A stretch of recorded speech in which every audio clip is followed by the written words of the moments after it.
হ্যাঁ, পরিস্থিতির পরিবর্তন তো প্রত্যেক দিনই হচ্ছে।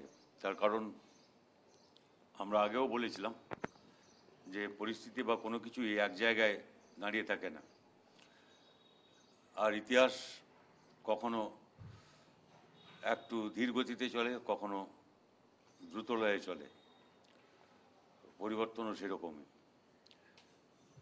সেই পরিস্থিতির যা পরিবর্তন হচ্ছে তার উল্লেখযোগ্য দিক হচ্ছে এই যে প্রতিদিন আমরা যেটা বলেছিলাম সমস্ত বামপন্থী গণতান্ত্রিক ধর্মনিরপেক্ষ শক্তিগুলির তাদের ঐক্যবদ্ধ হয়ে লড়াই করতে হবে।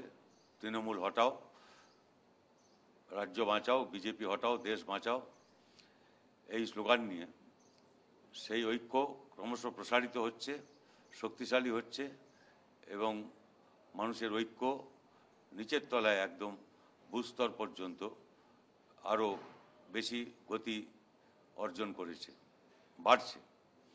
এবং এর মুখ্য বিষয় হলো এই যে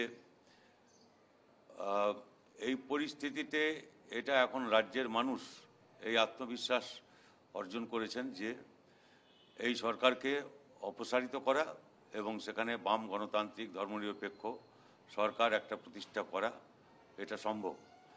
এবং এই স্লোগান আমাদের যেটা ছিল সেইটা এখন জনগণের স্লোগানে পরিণত হয়েছে এবং এটা একটা নিছক প্রচারমূলক স্লোগান না, এই স্লোগানটা এখন বাস্তবায়িত করার মতো একটা পরিস্থিতি প্রতিদিনই সেই পরিস্থিতির বাস্তবতা আমরা যা দেখছি যে তা বিশ্বাসযোগ্যতা অর্জন করছে এবং